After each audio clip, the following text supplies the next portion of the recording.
கர்த்தருக்குள் அன்புள்ள சகோதர சகோதரிகளே, இன்றைக்கு ஆண்டவருடைய கிருபை பெற்றிருக்கிற நாம் ஆண்டவருடைய கிருபையை என்ன செய்ய வேண்டும், என்ன செய்யக்கூடாது என்று ஒரு 7 சத்தியங்களை தியானிக்க போகிறோம். இன்றைக்கு கர்த்தருடைய கிருபை பெற்றிருக்கிற நாம் என்ன செய்யக்கூடாது என்று ஒரு 3 காரியங்களை தியானிக்க போகிறோம்.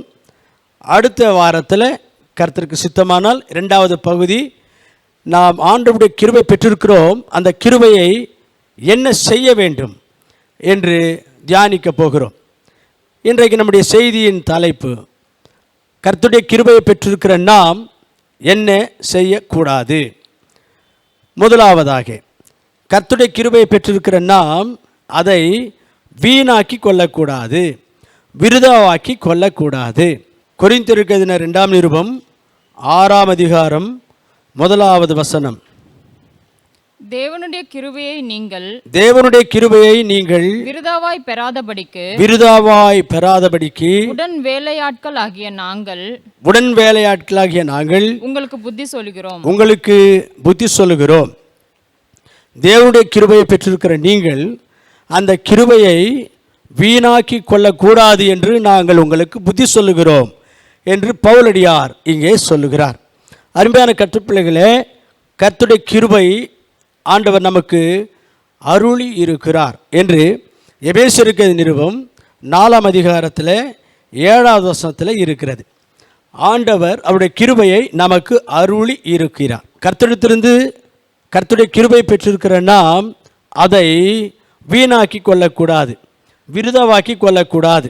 வேதத்தில் ஒரு நபரை குறித்து உங்களுக்கு சொல்ல போகிறேன். அவர் ஆண்டவரிடத்திலிருந்து கிருபை பெற்றார், ஆனால் அந்த கிருபையை வீணாக்கி கொண்டு விருதாவாக்கி கொண்டு வாழ்க்கையில் வீணாய் போய்விட்டார். அவர் லோத்து என்பவர். லோத்து ஒரு நீதிமானாய் இருந்தார் என்று 2 பேதுரு 2ஆம் அதிகாரம் 7ஆம் வசனத்தில் வாசிக்கிறோம். இவர் சோதோம் கொமோரா என்கிற பட்டணத்தில் வாழ்ந்து கொண்டு இருந்தார். அந்த பட்டணத்தில் அவர் வாழ்ந்து கொண்டிருந்த காலங்களில் சோதோம் கொமோரா பட்டணத்தாருடைய பாவங்கள் மிகவும் கொடியவைகளாக இருந்தது. ஆண்டவர் அந்த பாவங்களை பார்த்து சகிக்க முடியவில்லை. ஆண்டவர் பொறுமை இழந்து விட்டார். அந்த பட்டணத்துக்கு நியாயம் தீர்க்க வேண்டும் என்று ஆண்டவர் தீர்மானம் பண்ணி அந்த பட்டணத்தின் மீது வானத்திலிருந்து அக்கினி வர்ஷிக்க பண்ணத்தக்கதாக கர்த்தர் செய்து அந்த பட்டணத்தை அழித்தார் என்று ஆதியாகமம் 19ஆம் அதிகாரத்தில் நம்ம வாசிக்கிறோம். அங்கே இருந்த அந்த லோத்து ஆண்டவருடைய கிருபை பெற்று அந்த பட்டணத்து மனிதர்களோடு கூட அவரும் அழிந்து போகாமல், எரிந்து போகாமல், சாம்பலாய் விடாமல் அவரை ஆண்டவர் வெளியிலே கிருபையாய் அவரை வழிநடத்தினார். அந்த பட்டணத்திலிருந்து ஆண்டவரால் வெளியிலே கொண்டு வரப்பட்ட பிறகு நான் கிருபை பெற்றேன் என்று சொல்லுகிறார். அவர் சொல்லுகிற அந்த வார்த்தையை வாசிக்கலாம் பாருங்க. ஆதியாகமம் 19ஆம் அதிகாரம் 19வது வசனம். உமது கண்களில் உமது அடியானுக்கு கிருபை கிடைத்ததே. உம்முடைய கண்களில் உம்முடைய அடியானுக்கு கிருபை கிடைத்ததே என்கிறார். ஆண்டவருடைய கிருபை லோத்துவுக்கு கிடைத்தது. அவர் கிருபையாய் அந்த சோதோம் கொமோரா பட்டணத்திலிருந்து காப்பாற்றப்பட்டார், ரட்சிக்கப்பட்டார். அவர் வெளியிலே வந்த பிறகு அங்கே ஒரு மலையை காண்பித்து, நீ அந்த மலைக்கு ஓடிப்போ, உன் ஜீவனை தப்பும்படியாய் நீ அங்கே ஓடிப்போ என்று ஆண்டவரால் வழிநடத்தப்பட்டார். அந்த வசனத்தை வாசிக்கலாம் பாருங்க. ஆதியாகமம் 19ஆம் அதிகாரம் 17, 18, 19 வசனங்கள். அவர்களை வெளியே கொண்டு போய் விட்ட பின்பு அவர், உன் ஜீவன் தப்ப ஓடிப்போ, உன் ஜீவன் தப்பத்தக்கதாக நீ ஓடிப்போ, பின்னிட்டு பாராதே, இந்த சமபூமியில் எங்கும் நில்லாதே, நீ அழியாதபடிக்கு மலைக்கு ஓடிப்போ என்றார். அந்த மலைக்கு ஓடிப்போ என்றார். அதற்கு லோத்து, அப்படியல்ல ஆண்டவரே, கண்களில் உமது அடியானுக்கு கிருபை கிடைத்ததே. உன்னுடைய கண்களில் எனக்கு கிருபை கிடைத்ததே. என் பிராணனை காக்க தேவரீர் எனக்கு செய்த கிருபையை பெரிதாக விளங்க பண்ணினீர். பெரிதாக விளங்க பண்ணினீர். மலைக்கு ஓடி போக அந்த மலைக்கு ஓடி போக என்னால் முடியாது. என்னால் முடியாது. தீங்கு என்னை தொடரும். தீங்கு என்னை தொடரும். நான் மரித்து போவேன். நான் மரித்து போவேன் என்று சொன்னார். அதோ அந்த ஊர் இருக்கிறதே, அந்த ஊர் இருக்கிறதே, நான் அதற்கு ஓடி போகத்தக்கதாய், நான் அந்த ஊருக்குள் ஓடி போகத்தக்கதாக அது கிட்ட இருக்கிறது. அது ரொம்ப அருகாமையிலே கிட்ட இருக்கிறது. சின்னதுமா இருக்கிறது. சின்னதுமா இருக்கிறது. என் பிராணன் பிழைக்க, என் பிராணன் பிழைக்க நான் அங்கே ஓடி போகட்டும். நான் அங்கே ஓடி போகட்டும். நீர் அதற்கு அனுமதி கொடுக்க வேண்டும் என்று சொன்னார். இப்படியாக அனுமதி பெற்று லோத்து அந்த அருகாமையில் கிட்ட தெரிந்த ஒரு ஊருக்குள்ளே இருக்கும்படியாய் போனார். அங்கே போன பிறகு லோத்துவுக்கு இருந்த 2 பெண் பிள்ளைகள் லோத்துவுக்கு திராட்சரசத்தை கொடுத்து அவர் மிகவும் மயங்கிய நிலையில் இருந்த நேரத்தில் லோத்துவோடு கூட பாவம் செய்தார்கள். இப்படியாக லோத்துனுடைய குடும்பம் நாசமாய் போய்விட்டது. ஒரு நீதிமானாய் இருந்தும் அவர் ஒரு பேட் எக்ஸாம்பிளாக வேதத்தில் நின்று விட்டார். இங்கே ஆண்டவருடைய கிருபை பெற்ற பிறகு லோத்து அங்கே ஒரு மலையை காண்பித்து அங்கே போக சொல்லி ஆண்டவர் சொன்னால் அவர் அங்கே போக மறுத்து விட்டார். 19ஆம் வசனத்தில் வாசிப்போமானால், என்னால் அங்கே போக முடியாது என்று சாக்கு போக்கு சொல்லுகிறார். இவரால் முடியாத காரியத்தை ஆண்டவர் சொல்லி இருக்க மாட்டார். நீ அங்கே ஓடிப்போ என்று சொன்னால் ஓடிப்போக இவரால் முடியாது என்ற பட்சத்தில் ஆண்டவர் சொல்லியிருக்க மாட்டார். இவரால் முடிகிற காரியம்தான். ஆனால் இவர் என்ன சொல்கிறார்? அங்கே ஓடிப்போக என்னால் முடியாத ஆண்டவரே என்று சொல்லுகிறார். அப்படியானால் என்ன? இது ஒரு சாக்கு. இரண்டாவதாக, நீ உன் ஜீவனை தப்பும்படியாய் அங்கே போ என்று ஆண்டவரால் நடத்தப்படுகிறார்.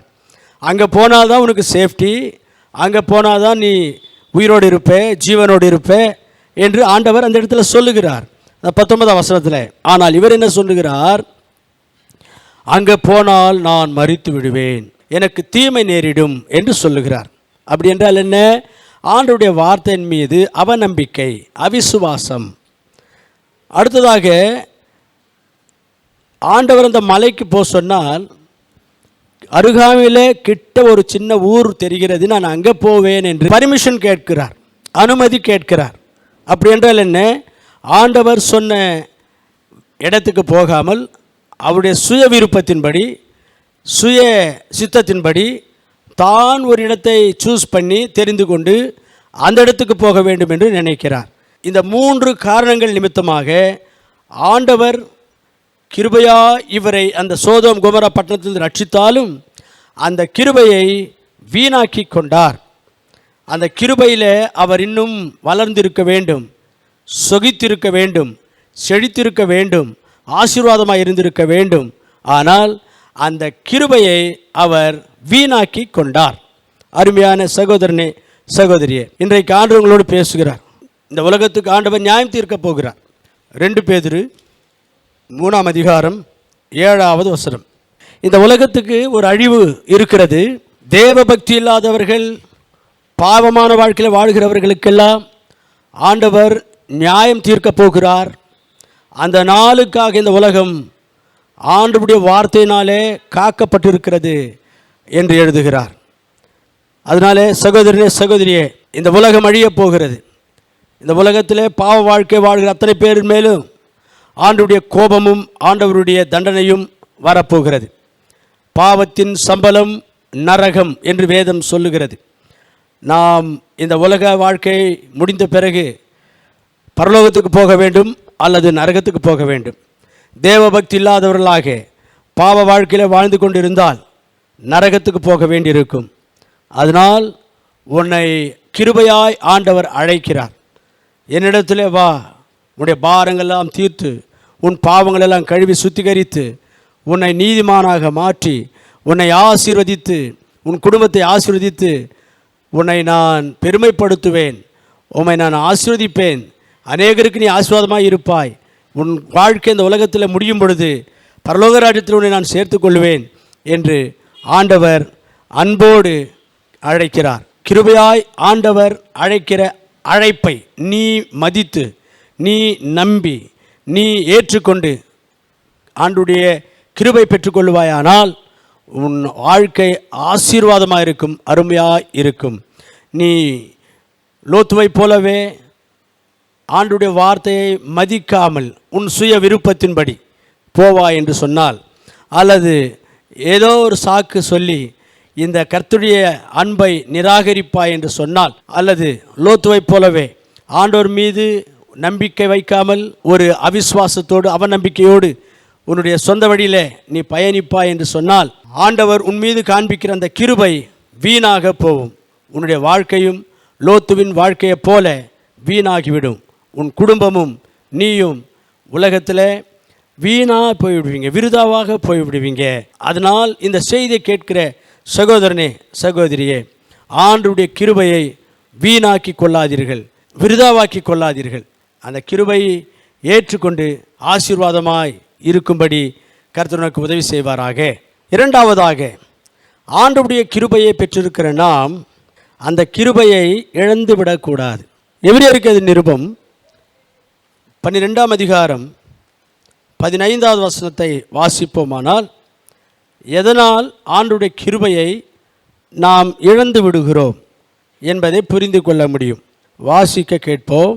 ஒருவனும் தேவனுடைய கிருபையை இழந்து போகாதபடிக்கும், ஒருவனும் தேவனுடைய கிருபையை இழந்து போகாதபடிக்கு யாதொரு கசப்பான வேர் முளைத்தெழும்பி, யாதொரு கசப்பான வேர் முளைத்தெழும்பி கலக்கமுண்டாக்குகிறதினால் அநேகர் தீட்டுப்படாதபடிக்கும், அநேகர் தீட்டுப்படாதபடிக்கு.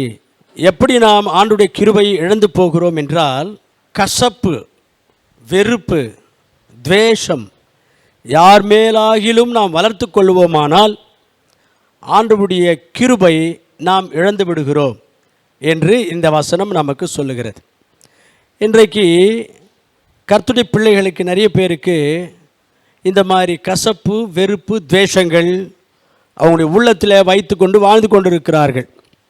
பவுலடியார் சபைகளுக்கு சொல்லும் பொழுது அதையெல்லாம், இந்த கோபம், மூர்க்கம், கசப்பு, துவேஷங்கள் எல்லாம் நம்முடைய இருதயத்திலிருந்து நாம் நீக்கிவிட வேண்டும் என்று சொல்லுகிறார். எபேசியருக்கு நிருபத்தில் 4ஆம் அதிகாரம் 31வது வசனத்தை வாசிப்போமானால் அங்கே அந்த வார்த்தையை நாம் பார்க்க முடியும். நம்முடைய உள்ளத்தில் கசப்பு, வெறுப்பு, துவேஷம், பகை உணர்வுகள் இருக்கும் என்றால் நீங்கள் ஆண்டவருடைய கிருபையை இழந்து விடுவீர்கள். அதனால் நம்முடைய வாழ்க்கையில் இப்படிப்பட்ட கசப்புகள் இருக்கக்கூடாது. இந்த கசப்பு என்பது இருந்தால் அதனால் பல நஷ்டங்கள். ஒன்று, இந்த வசனத்திலே வாசிக்கிறோம். என்ன? அது மற்றவர்களை தீட்டுப்படுத்தும், அடுத்தவர்களையும் கலக்கம் உண்டாக்கி அடுத்தவர்களுக்கு அதனுடைய எஃபெக்ட் இருக்கும் என்று சொல்லுகிறார். இப்போ என்னுடைய மனசில் ஒருவர் மீது ஒரு கசப்பு, வெறுப்பு இருக்கும் என்றால் நான் அந்த நபரை குறித்து எல்லாருக்கும் இல்லாத பொல்லாதெல்லாம் சொல்லுவேன். அதனால் அந்த நபரை குறித்ததான ஒரு குட் இம்ப்ரெஷன், நல்ல அபிப்பிராயம் மற்றவங்களுக்குள்ளே, குறிப்பாக சபை மக்களுக்குள்ளே நான் அப்படி செய்யும் பொழுது எந்த சகோதரனை குறித்து அல்லது எந்த சகோதரியை குறித்து நான் இல்லாத பொல்லாதெல்லாம் சொல்லுவேனோ அவர்கள் மீது சபை மக்களுக்கு ஒரு சரியான மதிப்பு இருக்காது, ஒரு அன்பு இருக்காது, ஒரு பேட் இம்ப்ரெஷன், ஒரு தவறான அபிப்பிராயம் உண்டாயிருக்கு. இந்த கசப்பு, வெறுப்பு, துவேஷம் எனக்குள்ளே ஒருவரை குறித்து இருக்கும் என்றால் இதனால் இன்னொரு ரெண்டாவது நஷ்டம் என்னன்னு சொன்னால், அது ஜபத்துக்கு தடையாக இருக்கும். ஜபத்திற்கு தடையாக இருக்கும். சிலவருடைய ஜபங்கள் இந்த காரணத்தினாலேயே ஆண்டவர் கேட்பதில்லை, அதுக்கு பதில் கொடுப்பதில்லை. மற்றவங்க மேலே கசப்பும், வெறுப்பும், வைராக்கியமும், துவேஷமும் உள்ளத்தில் வைத்திருக்கிறாங்க. குறிப்பாக கர்த்தருடைய பிள்ளைகள் மீது, சபை மக்கள் மீது வைத்திருக்கிறாங்க. அதனால் அவங்களுடைய ஜபங்களுக்கு ஆண்டவர் பதில் தர்றதில்லை. பைபிளையும் அப்படி சொல்லியிருக்கு. யாக்கோபு 5ஆம் அதிகாரம் 16ஆம் வசனத்தில் வாசிப்போமானால், நீங்கள் ஒருவரிடத்தில் ஒருவர் மன்னிப்பு கேட்டு எந்த விதமான வைராக்கியங்களும் கசப்புகளும் பேதங்களும் இல்லாமல் அந்யோன்யமாக இருங்கள்.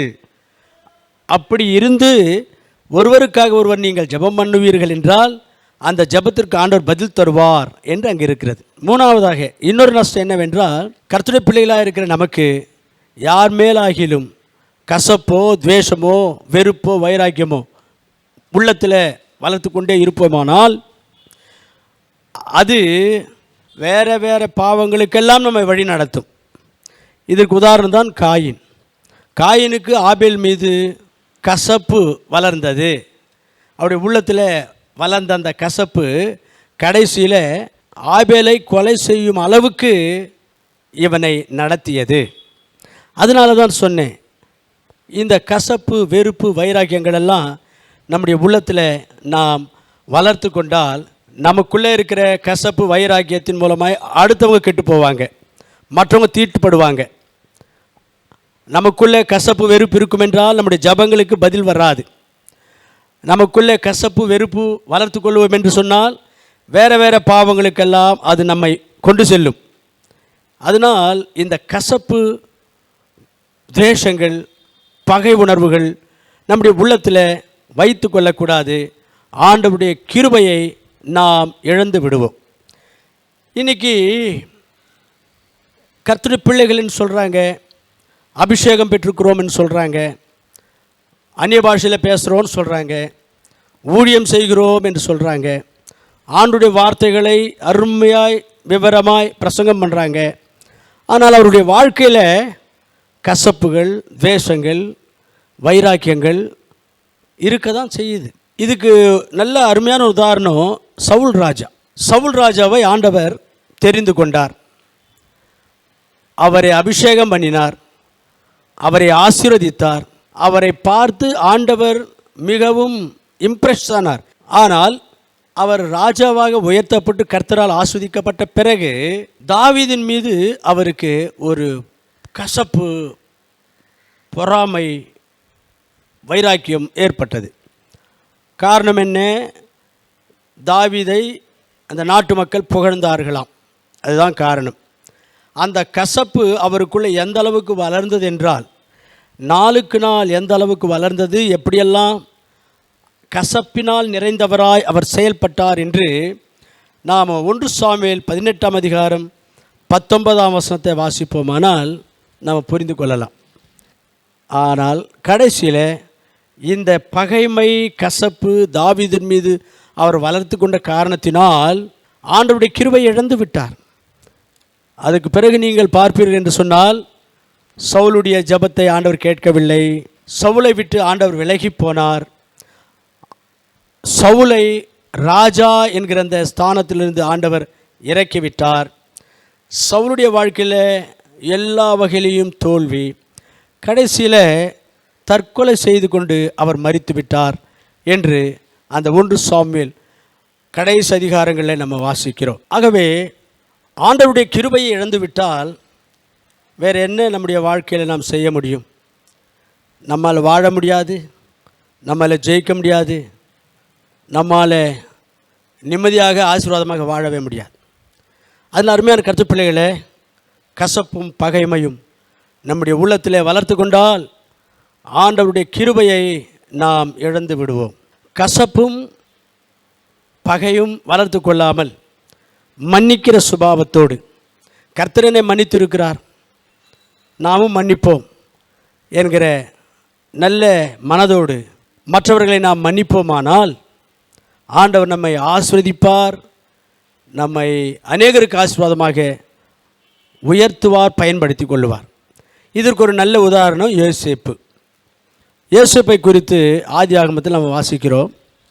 அவரை அவருடைய கூட பிறந்த அண்ணன்மார்கள் எகிப்து நாட்டில் உள்ள வர்த்தகர்களுக்கு வியாபாரிகளுக்கு விற்றுவிட்டார்கள். அவர் அங்கே போன பிறகு ஆண்டவருக்கு பயந்து இவர் வாழ்ந்ததினாலே கர்த்தருடைய கிருபை இவருக்கு துணையாக இருந்தது. இவரை கர்த்தர் ஆசீர்வதித்தார்.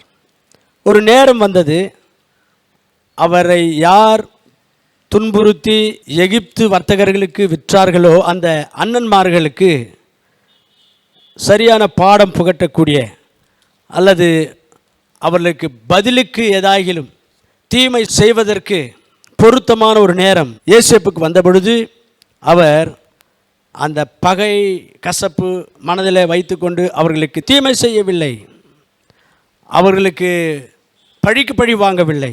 யோசேப்பு அவர்களை மன்னித்தார், அவர்களை ஏற்றுக்கொண்டார், அவர்களுக்கு நன்மை செய்தார். இப்படிப்பட்ட ஒரு நல்ல சுபாவம், நல்ல ஒரு கேரக்டரிஸ்டிக் யோசேப்புக்குள்ளே இருந்ததினாலே ஆண்டவர் யோசேப்பை ஆசீர்வதித்தார், உலகத்துக்கு ஆசீர்வாதமாக வைத்தார், அவருடைய வாழ்க்கையை ஒரு சரித்திரமாக்கி விட்டார். ஆகவே மன்னிக்கிற சுபாவம் தெய்வீக சுபாவம், பதிலுக்கு பதில் செய்கிற சுபாவம் சாத்தானுடைய சுபாவம். அதனால் நாம் கசப்பு வளர்த்து கொள்ளக்கூடாது. கர்த்தர் நிமித்தமாக நமக்கு நிறைய நஷ்டங்கள் அதனால் இருக்கிறதே என்று உணர்ந்தவர்களாக மற்றவர்களை நமக்கு எந்த தீமை செய்திருந்தாலும் எந்த விதமான கெடுதல் செய்திருந்தாலும் அவர்களை மன்னிப்போம், மறப்போம், கசப்பை வளர்த்து கொள்ளாமல் கர்த்தருக்கு பயன்படுகிற பாத்திரமாக உருவாவோமாக.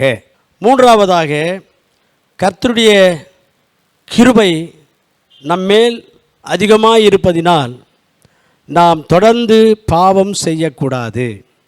கர்த்தர் நம்முடைய பாவங்களுக்கு தக்கதாக நமக்கு செய்யாமல், அக்கிரமங்களுக்கு தக்கதாக சரி கட்டாமல் நம்மை மண்ணென்று நினைவு கூர்ந்து நம்மை மன்னித்து கொண்டிருக்கிறார் என்று சொல்லி நாம் நம்முடைய பாவ வாழ்க்கையில் தொடர்ந்து பாவங்களை செய்யக்கூடாது.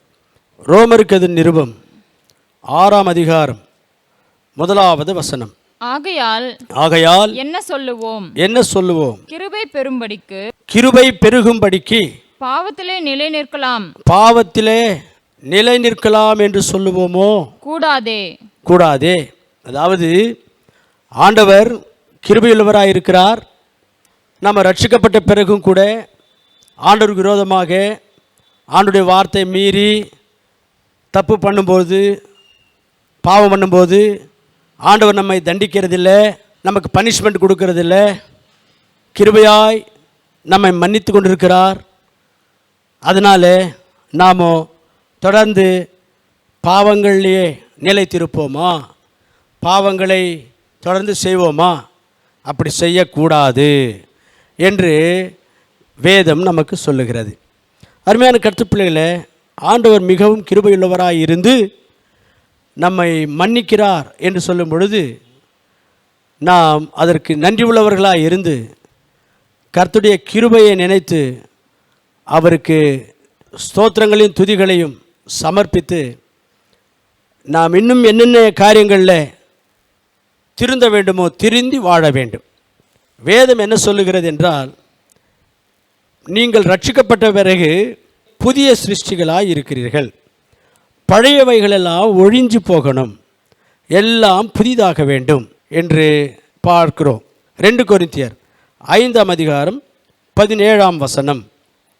இப்படி இருக்க ஒருவன் கிறிஸ்துவுக்குள் இருந்தால் புது சிருஷ்டியாய் இருக்கிறான். பழையவைகள் ஒழிந்து போக வேண்டும், அவ்வளவுதான். எல்லாம் புதிதாயின. நாம் கர்த்தர் பிள்ளைகளாய் மாறின பிறகு, ஞானஸ்நானம் எடுத்த பிறகு பழைய வாழ்க்கையெல்லாம் ஒழிந்து போக வேண்டும், எல்லாம் புதிதாக வேண்டும். பழைய விஷயங்கள் எல்லாம் மறுபடியும் நம்முடைய வாழ்க்கையில் காணப்படக்கூடாது. பழைய விஷயங்கள் என்றால் என்ன? ஒரு 7 காரியங்களை சொல்கிறேன் பாருங்களேன். பழைய விஷயங்கள் என்றால், பழைய காலத்தில், நாம் ரட்சிக்கப்படாத காலத்தில் பெருமையுள்ளவங்களாக வாழ்ந்திருப்போம். நம்முடைய வாழ்க்கையில் பெருமை, நம்முடைய வார்த்தையில் பெருமை, நம்முடைய நடக்கையில் பெருமை, நாம் உடைபுடுத்துறதுல பெருமை, நம்ம பார்வையில் பெருமை, நமக்கு பணம் இருக்கிறதுனாலையோ, பதவி இருக்கிறதுனாலையோ, ஜனங்கள் இருக்கிறதுனாலையோ, படை இருக்கிறதுனாலையோ ரொம்ப பெருமையாக வாழ்ந்திருக்கலாம், பெருமையோடு மேட்டுமையோடு வாழ்ந்திருக்கலாம். ஆனால் நாம் ரட்சிக்கப்பட்ட பிறகு பழையவைகளெல்லாம் ஒழிஞ்சு போகணும் என்று சொன்னால், அந்த பழைய பெருமையெல்லாம் ஒழிந்து போகணும், புதிதாக வேண்டும் என்றால் நமக்கு அந்த பெருமையான சிந்தைக்கு பதிலாக தாழ்மையான சிந்தை நமக்கு வர வேண்டும். அதுதான் கிறிஸ்துவின் சிந்தை. பிலிப்பியருக்கு நிருபம் 2ஆம் அதிகாரம் 5ஆம் வசனத்தில் சொல்லுகிறது. தாழ்மையான சிந்தை கிறிஸ்துவின் சிந்தை, அந்த சிந்தை நமக்கு வர வேண்டும். நாம் பெருமையாய் இருந்தால் ஆண்டவர் பெருமையுள்ளவர்களை எதிர்த்து நிற்பார். வேதத்தில் நீங்கள் பார்ப்பீர்கள் என்று சொன்னாலும் கூட தேவதூதர்களுக்கெல்லாம் ஆர்ச் ஏஞ்சலாக இருந்து ஆண்டவரை ஆராதனை செய்வதில் மற்ற தூதர்களை நடத்தி கொண்டிருந்த லூசிஃபர் என்பவனும் கூட பரலோக ராஜ்யத்தில் இருந்தபொழுது பெருமைப்பட்டான். அதனால் அங்கிருந்து அவன் கீழே தள்ளப்பட்டான். அவன் கீழே வந்து விழுந்து சாத்தானாக மாறிவிட்டான் என்று ஏசாயா 14:13-15 வரை, எசேக்கியேல் 28:17 வசனங்களில் வாசிப்போமானால் அதை நாம் வாசிக்கிறோம். ஆகவே பெருமை நம்முடைய வாழ்க்கையில் இருக்கக்கூடாது. பெருமை ஒழிஞ்சு போகணும். தாழ்மையின் சிந்தை நாம் தரித்து கொள்ள வேண்டும். பழையவைகள் ஒழிந்து போக வேண்டும், எல்லாம் புதிதாக வேண்டும் கர்த்தருடைய பிள்ளைகளாக மாறின பிறகு என்று சொன்னால், இன்னொரு விஷயம் என்னவென்றால் பழைய பொறாமைகள் ஒழிந்து போக வேண்டும். என்னாகமம் புஸ்தகத்தில் 16ஆம் அதிகாரத்தில் முதலிலிருந்து 30 வசனம் வரைக்கும் வாசிப்போமானால் பார்க்க முடிகிறது. அங்கே கோராகு, தாத்தான், அபியா என்பவங்க மோசேக்கு விரோதமாக எழும்பினாங்க. மோசே இஸ்ரவேல் மக்களை எகிப்திலிருந்து கானானுக்கு நடத்தி கொண்டு போகிறார். அவர்களுக்கு தலைவராயிருந்து நடத்துவதை இந்த 3 பேர் பார்த்து பொறாமை கொண்டார்கள். இவர் தான் பெரிய லீடரா? இவரால் தான் முடியுமா? இவர்கிட்ட தான் ஆண்டவர் பேசுவாரா? நம்மக்கிட்ட பேச மாட்டாரா? நாமும் கூட ஆண்டவருடைய ஊழியக்காரங்க தானே என்று யோசித்து அவருக்கு விரோதமாக எழும்பி பேசினார்கள். அப்பொழுது 30ஆம் வசனத்தில் நீங்கள் வாசிப்பீர்கள் என்று சொன்னால், என்னாகமம் 16ஆம் அதிகாரம் 30ஆம் வசனத்தில் ஆண்டவர் அந்த 3 பேரையும் அவரோடு கூட அவருக்கு சப்போர்ட் பண்ணவங்களையும் குடும்பமாக பூமியிலே புதைந்து போகும்படி செய்தார். அங்கே வசனம் எப்படி இருக்கும் என்றால், பூமி தன் வாயை பிளந்து அவர்களை விழுங்கிவிட்டது என்று இருக்கும். ஆக அருமையான கற்றுப்பிள்ளைகளை, நமக்கு பொறாமைகள் இருக்கக்கூடாது. ஆண்டவருடைய பிள்ளைகளாய் மாறின பிறகு பழையவைகள்லாம் ஒழிந்து போகணும். பழைய பொறாமை புத்தி எல்லாம் ஒழிந்து போகணும். எல்லாம் புதிதாக வேண்டும். பொறாமை என்பது ஒழிந்து புதிதாக எல்லாரையும் நேசிக்க வேண்டும், எல்லாரிடத்தில் அன்பாக இருக்க வேண்டும் என்கிற சுபாவம் நமக்குள்ளே வளர வேண்டும். 3ஆவதாக, நீங்கள் கர்த்தருடைய பிள்ளைகளாய் மாறின பிறகு பழையவைகளெல்லாம் ஒழிந்து போக வேண்டும், எல்லாம் புதிதாக வேண்டும் என்றால் பழைய இச்சைகள், ஆசைகள், ஆசாபாசங்கள் எல்லாம் ஒழிந்து போக வேண்டும்.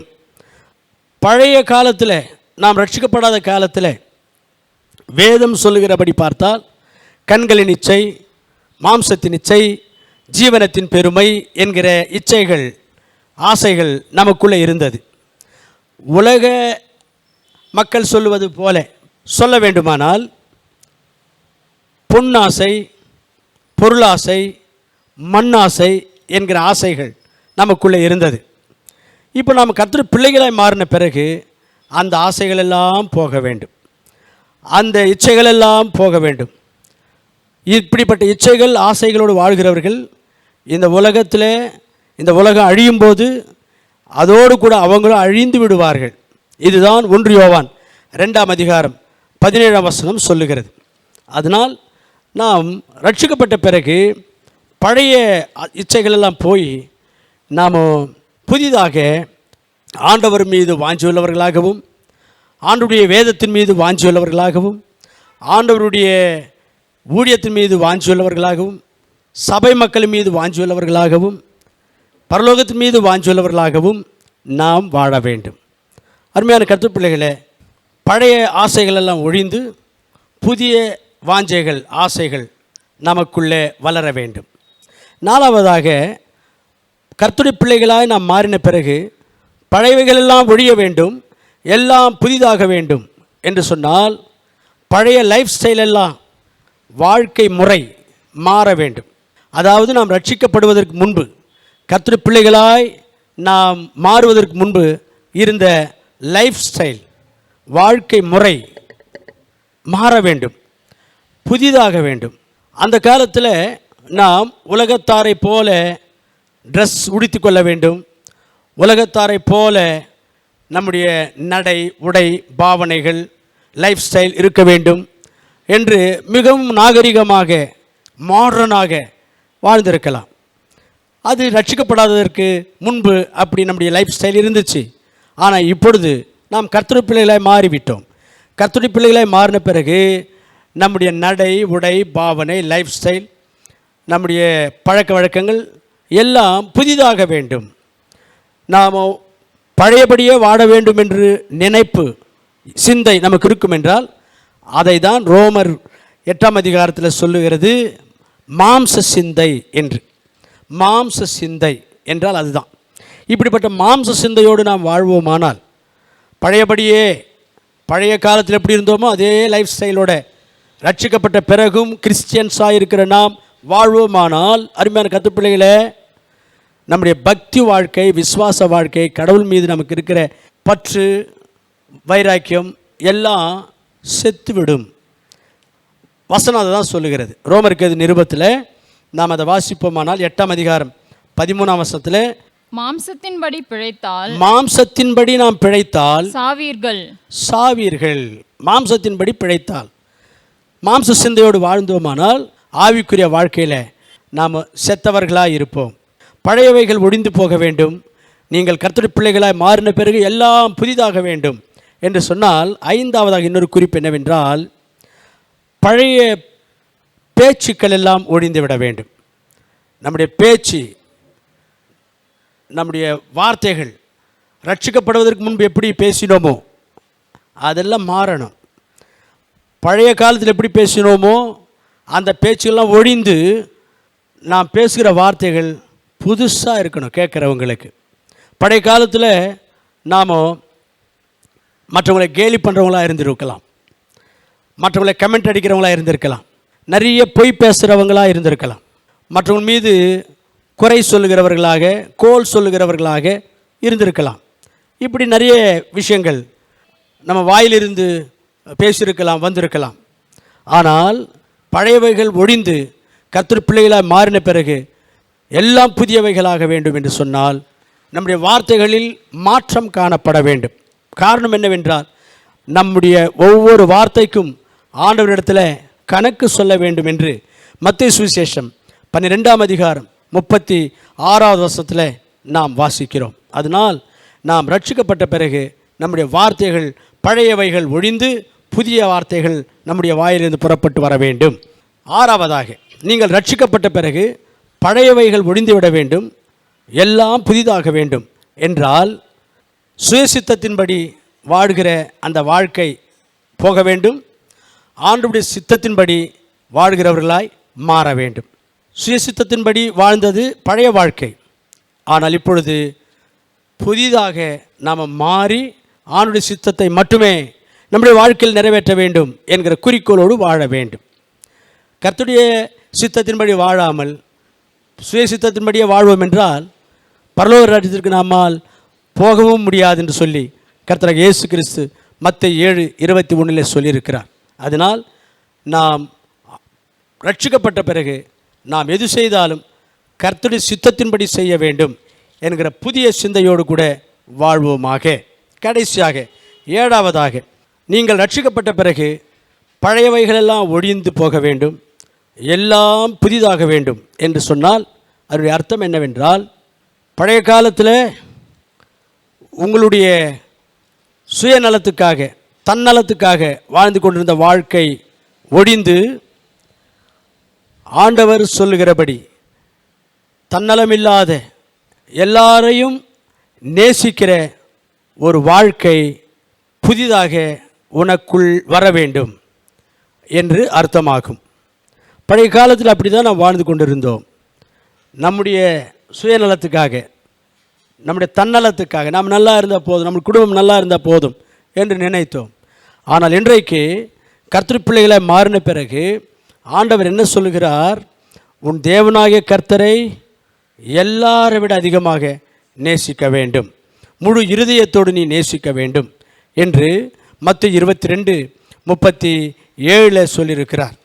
அது மட்டுமல்லாமல் உன்னை மட்டுமே நீ நேசித்து கொள்ளக்கூடாது, உன்னை போல பிறரையும் நேசிக்க வேண்டும் என்று மத்தேயு 22:39 சொல்லியிருக்கிறார். இன்னும் கூட பவுலடியார் சொல்லும் பொழுது எல்லாருக்காக ஜெபம் பண்ண வேண்டும், எல்லாருடைய நன்மைக்காகவும், எல்லாருடைய வாழ்க்கையில் எல்லா விதமான ஆசீர்வாதங்களும் ரட்சிப்பும் கர்த்தருடைய கிருபைகளையும் பெற்றுக்கொள்ள வேண்டும் என்று, உலகம் சேமமாக இருக்க வேண்டும் என்று, உலகத்தில் இருக்கிற அத்தனை மக்களுக்காக சுயநலம் இல்லாமல் நீ ஜெபம் பண்ண வேண்டும், உனக்காக மட்டுமே ஜெபம் பண்ணிக்கொள்ளக்கூடாது. இது பிரதானமாய் நான் சொல்லுகிறேன் என்று அப்போஸ்தலனாகிய பவுல் 1 தீமோத்தேயு 2 முதல் 3 வசனங்களிலே சொல்லுகிறார். இது ஆண்டவருக்கு பிரியமான விஷயம் என்று சொல்லுகிறார்.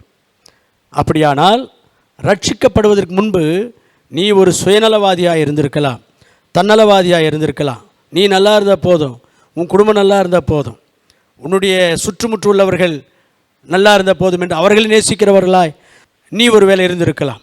ஆனால் ரட்சிக்கப்பட்ட பிறகு அந்த சுபாவம் ஒழிந்து எல்லாரையும் நேசிக்க வேண்டும், ஆண்டவரை நேசிக்க வேண்டும், எல்லா உலக மக்களையும் நாம் அன்பாய் நடத்த வேண்டும் என்கிற புதிய சுபாவம் உனக்குள்ளே வர வேண்டும். பழையவைகள் ஒழிய வேண்டும், எல்லாம் புதிதாக வேண்டும் என்றால் இதுதான் அர்த்தம். அருமையான சகோதரனே, சகோதரியே, நீ ரட்சிக்கப்பட்டிருக்கிறாய். ரட்சிக்கப்பட்ட பிறகும் கூட கர்த்தருக்கு கீழ்ப்படியாமல் கர்த்தருடைய வார்த்தையை மீறி இவைகள் செய்யக்கூடாது என்று தெரிந்தும் பாவம் செய்கிறவர்களாய் இருந்தால், ஆண்டவருடைய வார்த்தையை மீறி நடக்கிறவர்களாய் நீங்கள் இருந்தால், ஆண்டவருடைய கிருபை நிறைவாய் உனக்கு இருக்கிறது என்பதற்காக கர்த்தருக்கு விரோதமான பாவங்களில் நீ தொடர்ந்து செய்யக்கூடாது, நீ தொடர்ந்து போகக்கூடாது, தொடர்ந்து வாழக்கூடாது. கர்த்தருக்கு அது வேதனை உண்டாக்கும், கர்த்தருடைய சபைக்கு அது அவமானத்தை கொண்டு வரும், உனக்கு தண்டனையை கொண்டு வரும் என்று ஒரு வசனம் வேதத்தில் இருக்கிறது. அந்த வசனத்தை வாசிக்க கேட்போம். எபிரேயருக்கு நிருபம் 10 29 வசனம். தேவனுடைய குமாரனை காலின் கீழ் மிதித்து தன்னை பரிசுத்தம் செய்த உடன்படிக்கையின் இரத்தத்தை அசுத்தம் என்றெண்ணி கிருபையின் ஆவியை நிந்திக்கிறவன் எவ்வளவு கொடிதான ஆக்கினைக்கு அதாவது தண்டனைக்கு பாத்திரவானாய் இருப்பான் என்பதை யோசித்து பாருங்கள். தேவனுடைய குமாரனாகிய இயேசு கிறிஸ்துவை மதிக்காமல், உடன்படிக்கையை மதிக்காமல் மற்றும் பாவமான வாழ்க்கையில் தொடர்ந்து செல்வானானால், பாவத்திலே நிலைத்திருப்பானானால், அதாவது ரட்சிக்கப்பட்டவர்களுக்கு சொல்லுகிற வார்த்தை இது, அப்படி வாழ்ந்தால் நிச்சயமாக தண்டிக்கப்படுவார்கள். அவருடைய தண்டனை எவ்வளவு கொடிதாயிருக்கும் என்று யோசித்து பாருங்கள் என்று வேதம் சொல்லுகிறது. அதனால் ரட்சிக்கப்பட்டிருக்கிற நாம் ஏதோ ஒரு விஷயத்தில் ஏதோ ஒரு நேரத்தில் இடறுகிறோம், தவறுகிறோம் என்றால் அது இயல்பு, ஆண்டவர் அதை மன்னிப்பார். நம்முடைய சூழ்நிலை ஆண்டவருக்கு தெரியும். ஆனால் திட்டமிட்டு பாவங்களை செய்கிறது, பாவத்திலே தொடர்கிற வாழ்க்கை இருக்கும் என்றால் ஆண்டவர் நம்மை நிச்சயமாக தண்டிப்பார். அதனால் கிருபையாய் ஆண்டவர் நம்மை மன்னித்து வழிநடத்தி கொண்டிருக்கிறார். கர்த்தருடைய தண்டனையும் கோபமும் நம்மேல் வருவதற்கு முன்னமே நாம் தீர்மானம் எடுப்போம். ரட்சிக்கப்பட்டிருக்கிற நாம் மனந்திரும்புதலுக்கேற்ற கனிகளை கொடுக்கிற ஒரு வாழ்க்கை வாழ வேண்டும். கர்த்தர் அப்படிப்பட்ட கிருபை நமக்கு அருள்வாராக. இந்த செய்தியின் இந்த முதல் பகுதியில் கர்த்தருடைய கிருபை பெற்றிருக்க நாம் என்ன செய்யக்கூடாது என்று ஒரு 3 காரியங்களை பார்த்தோம். 2வது பகுதியில் கர்த்தருடைய கிருபை பெற்றிருக்கிற நாம் என்ன செய்ய வேண்டும் என்கிற காரியங்களை ஒரு 4 விஷயங்களை அடுத்த வாரத்தில் பார்க்கலாம். ஜெபம் செய்வோம். எங்களை நேசிக்கிற பரலோகத்தின் பிதாவே, இந்த ஆசீர்வதிக்கப்பட்ட நாளுக்காக நன்றியோடு நம்ம துதிக்கிறோம், சோத்தரிக்கிறோம். கர்த்தாவே, நீர் உம்முடைய கிருபை எங்கள் மீது வைத்து பலவிதமான ஆசீர்வாதங்களை எங்களுக்கு தந்து கொண்டிருக்கிறீர். உம்முடைய கிருபையிலே நாங்கள் இருக்கிறோம், நடக்கிறோம், வாழ்கிறோம். இந்த கிருபையை நாங்கள் வீணாக்கி கொள்ளக்கூடாது, இந்த கிருபையை நாங்கள் இழந்துவிடக்கூடாது. இந்த கிருபை எங்கள் மேல் அதிகமாக இருக்கிறபடியினால் பாவத்தில் தொடரக்கூடாது, பாவமான வாழ்க்கையில் நிலைத்து இருக்கக்கூடாது என்று எங்களோடு பேசினதற்காக நன்றி செலுத்துகிறோம். கர்த்தாவே, நாங்கள் இப்படிப்பட்ட சிந்தையுள்ளவர்களாக பயபக்தியோடு வாழ்ந்து கிருபையின் மேல் கிருபை பெற்றுக்கொள்ளத்தக்கதாக எங்களுக்கு அனுக்கிரகம் செய்வீராக. இயேசுவின் நாமத்தில் ஜெபிக்கிறோம் நல்ல பிதாவே, ஆமேன். பிதாவாகிய தேவனுடைய அன்பும் குமாரனாகிய இயேசு கிறிஸ்து கிருபையும் பரிசுத்த ஆவியானுடைய அந்யோன்ய ஐக்கியம் நம்ம எல்லோருக்கும் துணையாக இருந்து காத்து ஆசீர்வதித்து வழி நடத்துவதாக. ஆமேன்.